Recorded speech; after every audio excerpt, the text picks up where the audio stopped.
6:57 a.m.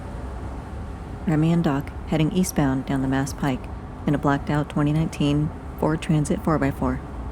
It's a cold, damp spring morning, and the highway is shrouded in fog. Despite her best efforts, Remy can't seem to find a windshield wiper speed that clears the glass without screeching dry every other wipe. Did you read the file? Yeah, I read it. In between ionizing, charging, packing all of our equipment to make a freight deadline, and catching a midnight flight to Hartford. So our leave, was it supposed to be 2 weeks or 2 hours? I just want to know if we're making out on this deal. Is that sarcasm I'm detecting? Huh, you picked up on that. I didn't even see you use a single detector or probe. See me use a probe? No. You wouldn't have seen me use a probe. I implanted one in your inner ear while you were sleeping about a month ago. Doc stares at Remy, eyes wide. She drives on, face expressionless, gaze locked on the road ahead. Just read the file. Okay, but later we're going to revisit the topic of consent. Doc begins reading the file on his tablet. You have to be kidding me. A haunted castle? We're going to a haunted castle. You seem surprised for a man who already read the file. Doc stares at Remy. She meets his gaze with one eyebrow raised. They both smirk. What the hell is a castle doing in the middle of Massachusetts? It's really more of an estate than a castle. It was built at the turn of the 20th century by a retired general named William Amos Bancroft. Yeah, you can see that he never finished it either. Looks like the construction of the castle was doomed from the start. Sinkholes, structural collapse, injuries, and even at one point a smallpox outbreak tore through the construction camp. Talk about your bad omens. Exactly, which made maintaining a steady labor force nearly impossible. Those who didn't get sick or injured during construction were overwhelmed by a deep, persistent sense of dread. That dread soon turned into agitation and paranoia, spreading through the crew like a sickness of its own. On one overnight shift, workers reportedly turned on each other, fighting for reasons that remained unclear, even to those involved. After that, no one dared work a minute past sundown. The excavation crew, tasked with digging out the castle's foundation, all reported strange, vivid dreams, visions of starvation, bitter cold, and in some cases, cannibalism. Well, that explains the shoddy craftsmanship. Kinda hard to set proper footings when your buddy's looking at you like you're a ribeye. In the end, Bancroft turned to spiritualism for help. He enlisted the Banner of Light. It's a Boston-based spiritualist society known for seances, mediumship, and treatments for physical, metaphysical, and psychic disturbances. Lenora Piper, a renowned medium and founding member of the Banner of Light, was brought in to investigate the grounds for any spiritual cause for the unrest. She performed a series of offerings and cleansing rituals, at which point the disturbances did seem to stop. But for Bancroft, it was already too late. He only got as far as completing the foundation, bungalow, and main tower of the estate before he ran out of funding, at which time it was purchased by Dr. Harold Ayers, who turned it into... Jesus! Sanitarium? Yes, in the 1920s it operated as a facility for individuals with tuberculosis, psychiatric disorders, and various other medical conditions. And the disturbances. Guessing they started again?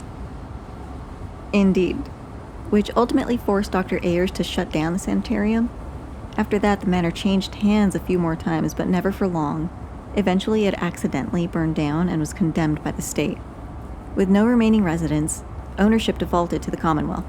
Since then, all major disturbances have been downgraded to the usual cold spots, unexplained fear, and the general creepiness you'd expect from a decaying castle in the woods. The site now operates under strict dawn-to-dusk visiting hours, keeping public exposure to a minimum. Okay, so why are we here? We are here because HQ dispatched us here. Right.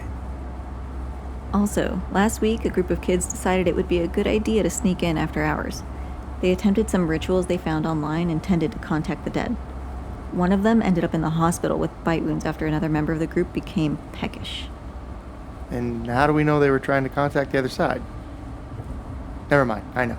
It's in the file. No, they uploaded the whole thing to YouTube. They call themselves the Lil Ghoul Unit. Well, that's just insulting. They've posted an entire series of videos online, each one featuring visits to historically haunted sites. The videos include night vision shots of exaggerated reactions, sniffling noses and tear-filled eyes, The authorities have already dismissed it as a hoax, claiming it's all part of the effort to go viral. Typical. Remy and Doc continue down the Mass Pike, eventually arriving in Groton. They park at the gravel pull-off marked by 2 stone pillars, identifying the trailhead to the castle. Okay, we're here. Game face. Let's suit up. Doc starts to rummage around the back of the van, laying out their equipment. Okay. I have 2 sets of Ecto Ordnance turnout gear, 2 particle accelerators, and a fully loaded boo box. The Ecto Ordnance turnout gear is specifically designed PPE, or personal protective equipment, to insulate and protect the wearer from fire, electrical shock, mechanical injuries, caustic ectoplasm, and possession. The gear consists of boots, suits, gloves, and life support equipment, critical for those engaging in the investigation and elimination of paranormal threats. The particle accelerators are specialized equipment for both offensive attacks and restrainment of spectral entities.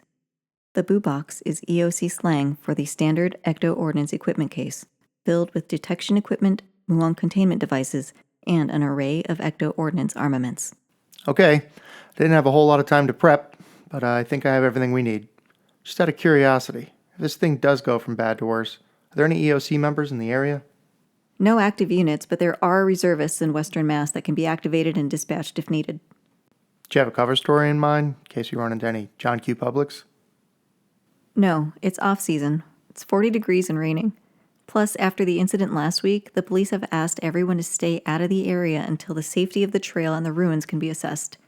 So it should be quiet. Fully suited up, Remy and Doc lock up the van and turn to head up the trail toward the castle ruins. But they are immediately halted by the sight of a man approaching, frantically trying to get their attention. Doc echoes Remy's words. Should be quiet. Oh no, he's coming over. Of course he's coming over. The man, who appears to be in his mid-60s, waves at Remy with a gesture that lands somewhere between a greeting and an attempt at swatting objectionable thoughts from his head. The stranger begins to speak. I live right up the road. So you guys pulling in. Doc and Remy both say hello with the enthusiasm of a worn-out kindergarten teacher, answering the same question for the 10th time that day. Hello. Hello. Are you with the government? Feds? Sure you are. You hear about those tiki-talkers, aren't you? The ones that snuck in the castle last week? They're doing the fentanyls? Not sure about that, sir. We're animal control. Oh? Yeah, there were reports of rabies attacks here last week. We're here to track down the infected animals and remove them from the property. The stranger's face fills with excitement, and he asks, Rabid animals? Was it a bear? Bobcat? You know, people have spotted cougars out here. I seen them. The stranger puffs out his chest, clearly expecting Remy and Doc to be impressed. Squirrel. What? Yep, a squirrel. Bright-eyed and bushy-tailed. Squirrel? The stranger repeated the words so slowly that it seemed to gain additional syllables. His face was pained and contorted as he repeated in disbelief. Squirrel? Yeah, we strongly suggest you stay inside for the remainder of the day, sir, till the rabid animal can be located and contained. To be safe, if you have any pets, you should bring them inside with you. Oh, okay. Oh, okay, sounds good. Thank you. The stranger nods but seems completely thrown off and can be heard muttering to himself as he walks away. Rabid squirrel? Remy and Doc make their way up the quarter-mile trail toward the castle, scanning for valences with their psychokinetic meters, or PKEs. The castle came into view almost immediately, and from this distance they could just make out the crumbling stone walls and tower wrapped in ivy and roots. This whole area is hot, Doc. Yeah, meters are in flux. A high level of activity, but not from a specific point. It started as soon as we passed the stone markers at the trailhead. Remy and Doc came to the top of the hill and found themselves among the ruins. Doc opened the boo box and took out a pair of spectral analysis goggles. The goggles linked directly to their PKEs, along with other analysis instruments, providing the wearer with a heads-up display of all kinds of hidden phenomena, like spectral trails, dimensional rifts, and cursed artifacts. Pretty handy for making the unseen seen. Let's work a grid pattern and really blanket this place to narrow down the source of this manifestation. Sounds good. Remy and Doc conduct a thorough sweep of the castle. Doc works over each area with multiple scans of the ecto goggles, as Remy provides force protection and mapping of each section. Despite hours of investigation through the various ruins, the readings remain fragmented, as if the energy is being diffused or shielded by an unseen matrix, or degraded by distance. Hey, Remy, I think I got something. What is it? Well, every time we leave the interior of the castle tower, there's a slight variation in the readings, right? I mean, the entire place has the same low-level signal everywhere except the slight delta we get when we leave the castle tower. Okay, I'll bite. What do you think it is? I think it's that tree. The ash next to the tower. Okay, why? Well, given its size, it must be very old and definitely predates the structure, which means it's been feeling the effects from whatever has been plaguing this place longer than anything else we've scanned. Okay, and? And I just looked up at the branches for the first time, and there's definitely an aura coming off a section of that tree. It's faint, but it's there. Doc? Yeah, sorry. Think I finally get the old saying, can't see the forest for the trees? You're kidding me, right? Nope, right up there. About 20 feet or so, above that right-angled branch. Did you say right-angled branch? Yeah, it caught my eye because why would a branch grow like that? They don't. But the Algonquin tribes that used to inhabit this region would bend and train branches and trees to grow at right angles to be used as markers to identify places of significance. All right, I zoomed in as far as I can with the goggles. It's definitely symbols carved in that tree, and it appears to be the source of the aurametric glow. I gotta get up there. Doc removed his particle accelerator and all non-essential gear. Then, with Remy's help, he shimmied up the tree. What do you see? There's 3 circles carved into the tree giving off the aura. They're stacked like buttons on a shirt, evenly spaced and about baseball sized. Okay. Wait, there are more carvings at the backside of the tree. Oh yeah, jackpot. Huge aura spike. Doc's demeanor shifts abruptly as he continues examining the carvings. Oh no. Well, that can't be good. What is it? I'll snap some images with the goggles and send them to your PKE, but it's not pretty. The symbols are what I think are hands containing spirals with X's over them, and maybe some upside down men and women, but they're missing their heads. They're falling into the mouth of what I can only describe as a demonic figure. Well, that might explain all the cannibal stuff. Yeah. Let's head back to the van. I've got a stronger cell signal there. I'll check the EOC database and see if I can identify those symbols. Okay. Sounds good. You want to help me down? Back at the van, Doc disassembles equipment and repurposes its components, while Remy scrolls through the EOC database. Okay, I've got a hit. According to Algonquin tradition, the 3 carved circles represent a ritual designed to purify the land of malevolent forces. This was not a common practice. It was reserved for extreme circumstances and involved significant physical and spiritual cost to the practitioner. Okay, what kind of ritual? The ritual required a personal sacrifice, typically a portion of the practitioner's own flesh, which was then combined with herbs that were considered sacred. Once combined, this mixture was subjected to a burning or smudging process. The resulting ashes of this process were then placed into the carvings of the 3 circles, which is why you were able to see the aura of these markings with your goggles and PKE. Didn't take, did it? No, it did not. Which brings me to the carvings on the backside of the tree.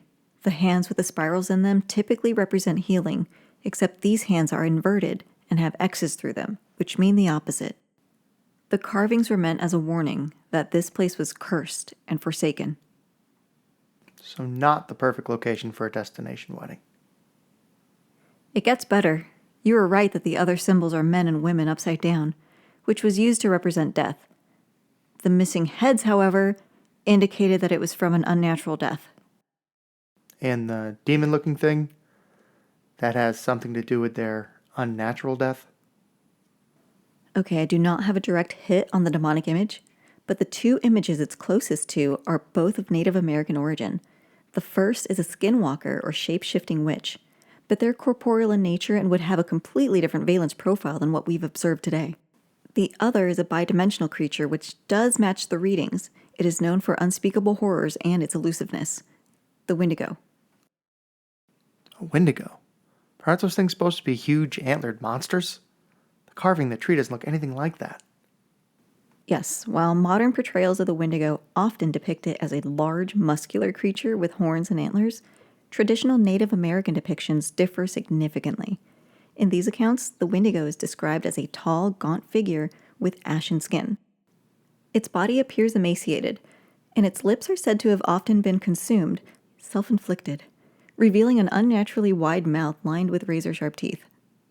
It's a dream walker known to enter the minds of those suffering from extreme starvation and hypothermia, to influence them to commit the unspeakable, acting as a corrosive canker on their very aura and spirit. Does it say how to get rid of it? That part is tricky. Of course it is. Once a Wendigo takes root in an area, it becomes deeply embedded in the land it haunts, only vulnerable when it assumes a concentrated spectral form. Otherwise, you might be able to trap part of it, weakening it, but you wouldn't fully rid the land of its presence. I believe this is exactly what happened when the Native Americans and the medium Lenora Piper cleansed the land before. Okay. So then, how do we get it to take its concentrated spectral form? Doesn't say. Yeah, that's why they pay us the big bucks, I guess. As Remy settles in to find answers, Doc continues to tinker in the back of the van. A little over an hour goes by before Doc slaps himself on the forehead and looks over at Remy. So you're saying the reason we're getting the scattered readings is because it's literally in the earth, rocks, and trees nearby the castle? It appears so. That's great! Why is that? I mean, well, it's awful, but I think I may have a way to flush it out and force the Wendigo to take its concentrated spectral form. I've been back here trying to find a way to amplify the aurametric signal that led us to the carvings in the tree. It was faint and difficult to detect, but I believe recalibrating the PKE will make it easier to find it. The creature itself, by definition, is made of bad vibes, right? Sure. The fact that it's an aura-based interdimensional entity is the reason it's been so hard to track down in the first place. I'm not following. Well, my research into Corellian science suggests that auras are not just diagnostic indicators of karmic states. I believe they may actually be tangible photonic structures acting as ethereal catalysts for dimensional crossings. I have been exploring ways to use properties of natural resonance to disrupt these aura-based formations as a safer alternative to full protonic reversal. Great, but how does that help us? And what does that have to do with the Wendigo using the earth, rocks, and trees like some demonic hermit crab? If we could identify the specific aura profile and photonic structure of the Wendigo, I think we can flush it out of the ground and into its spectral form. How? By destabilizing the very matter that it resides in. So essentially, it would work like one of those sonic noise machines that deters teens from loitering in parking garages, but for ghosts? Exactly. More or less. Well, great. Where can we get a Corellian resonance device? This is cutting-edge theoretical science. You're not just going to find something like this on Amazon or eBay. We would be extremely lucky to find someone with a deep understanding of just one of the required disciplines needed to construct such a device.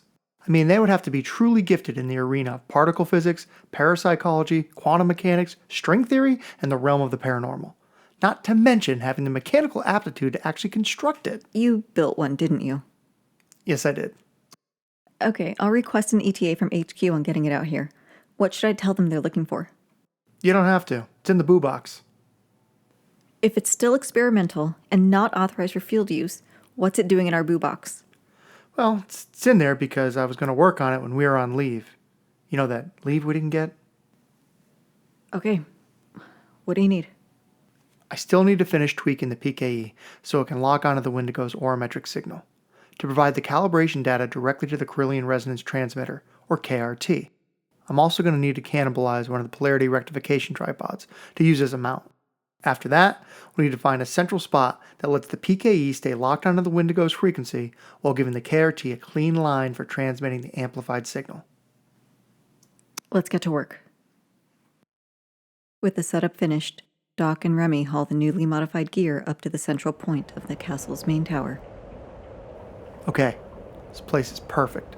Not only is it the central node of all the readings, this large hard stone tower should work as an excellent conduit and amplifier for the KRT. Okay, if this thing works, we're going to have to move quickly. According to the EOC database, one of the key attributes of the Wendigo is its speed. So I want you to use a focused stasis stream on it. Try to stop it in its tracks, and I'll tear it down with a proton stream until it's weak enough to trap. Alright, sounds good. One thing. Once I switch on the KRT, we're going to want to wait outside until we can see the activation strobe. Outside? Why? It will be operating at a frequency that is beyond the range of human hearing, so the activation strobe is the only way for us to know it's transmitting and stable. Stable? Yeah, stable. This is Mark III of the KRT. Mark I and Mark II experienced rapid disassembly before transmitting. You mean they exploded? Yep. Ready? You know it. Doc flipped the switch on the KRT, then sprinted back outside the tower to join Remy. The modified PKE swept back and forth, scanning for the Wendigo signature. Then, with a sharp, high-pitched ping, it locked onto the signal. Almost immediately, the KRT's activation strobe pulsed to life. Remy snapped her head around, locking eyes with Doc. Heat 'em up. Before entering the castle tower, Remy and Doc fired up their particle accelerators and separated into firing lanes. Once in position, they began scanning the interior of the tower for any sign of the Wendigo. They couldn't hear the KRT transmitting, but the air started to carry that distinct scent of a summer thunderstorm, as if the atmosphere itself was charging up. Overhead, the sky began to ionize, taking on an almost visible purple hue. Hey, how do we know it's working? All matter housing the Wendigo should become excited. Define excited. In that instant, a massive section of the earth erupted upward, revealing a massive grave hidden beneath the tower floor. Dirt, bones, and debris rained down around them, followed by a deafening, otherworldly scream. The shockwave from the blast sent Remy and Doc flying, tumbling back out into the castle courtyard. Then came another explosion. This time, a rotted timber gave way, rupturing with a crack and sending splinters in every direction. More screams followed, and more detonations, cascading like dominoes as the KRT systematically stripped away every last hiding place the Wendigo had. This is better than Battleship. G5! As another cascade of earth is exorcised and sent scattered to the wind, Doc exclaims, Hit!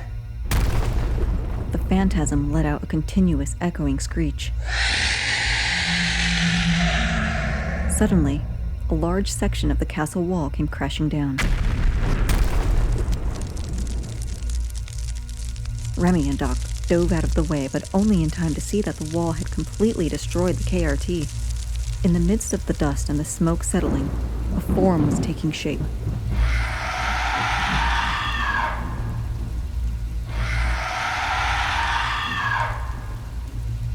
A porcelain-skinned behemoth, covered in the bones of rotten corpses and branches of fallen trees, its face obscured by a giant stag's skull. The Wendigo stood tall with its razor-sharp teeth peeking through its shredded lips. I thought you said they didn't actually look like that. I guess the EOC database forgot to mention that the Wendigo is a bidimensional attractor that uses its surroundings to fashion armor. I will submit the revision request later. The Wendigo locks onto them, and in the blink of an eye, it closes the 60-yard gap, suddenly right on top of them. Doc fires a dark matter stasis stream deep into the chest of the specter.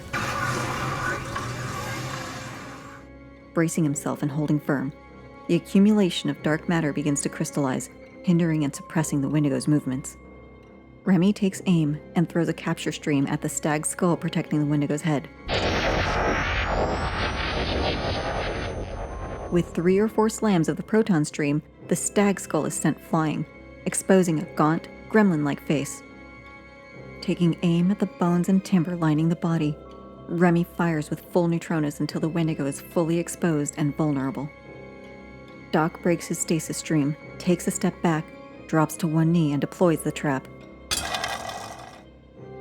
Doc yells out to Remy. I'm opening the trap. Don't tell me, just show me. In an instant, the Wendigo breaks one arm free from Remy's capture stream, just long enough to knock Doc off his feet. Doc rolls and recovers and then re-engages with his own blast of positively charged electrons.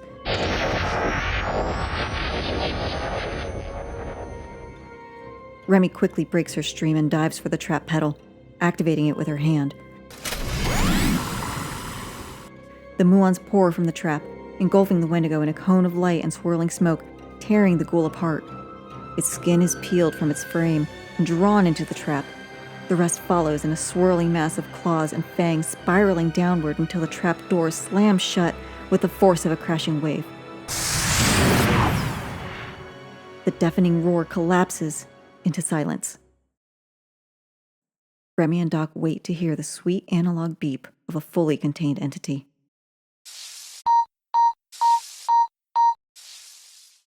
Remy gets to her feet, picks up the crackling trap and holds it close to her lips and whispers, "Sticks and stones may break my bones, but Wendigos will never hurt me." Doc walks over to the giant stag skull and picks it up. Big boy. Nice whitetail. That'll make a nice addition to the cursed artifacts vault at HQ. Nah, I think I want to bring this one home. For further research. Would be the best way to keep an eye on it. You want to put that on your wall, don't you? Excellent idea. Might be the best way to maintain continuous monitoring.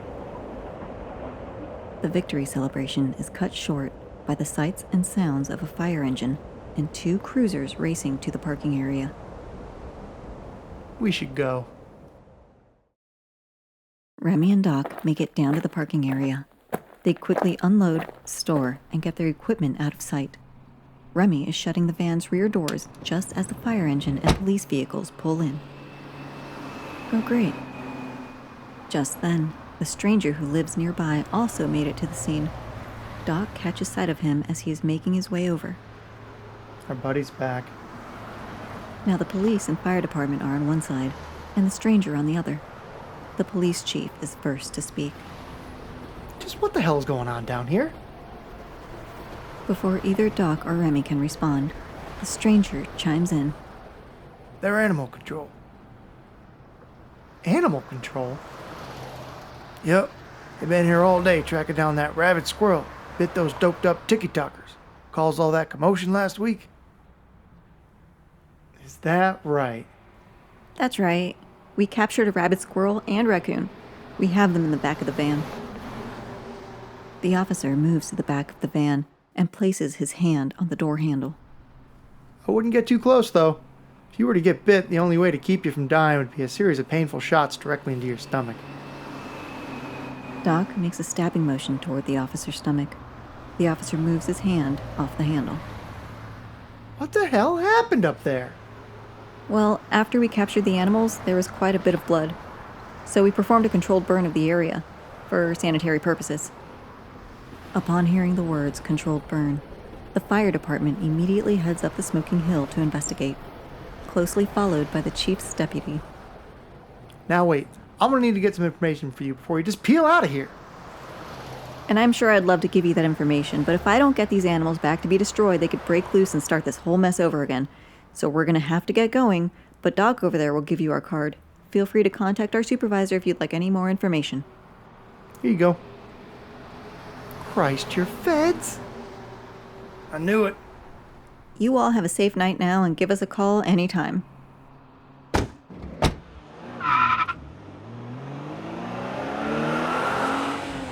The police chief immediately starts dialing the number on the card Doc handed to him. As Remy and Doc pull away, the officer can be heard yelling out, Hey, this number's disconnected. This number doesn't work. So, what are the chances he's coming after us? Well, given the size of that town, I'm guessing that was the bulk of the police force. And seeing as how they're currently blocked from leaving that lot by the helpful fire engines and their hoses, we should make the highway in no time. Then we're just another indiscriminate utility van heading down Route 90. We'll make the rendezvous in a little under 2 hours. Drop our gear and be back on a plane headed to that much-deserved leave you're always talking about. Hey, maybe we'll actually get our full 2 weeks this time. Yeah, just maybe. And to keep that illusion going for the next couple of hours, do not check your commsec. Okay. I'm gonna shut my eyes for a bit. Keep it under 100. Try your best to avoid all rabid squirrels and ticky-tackers.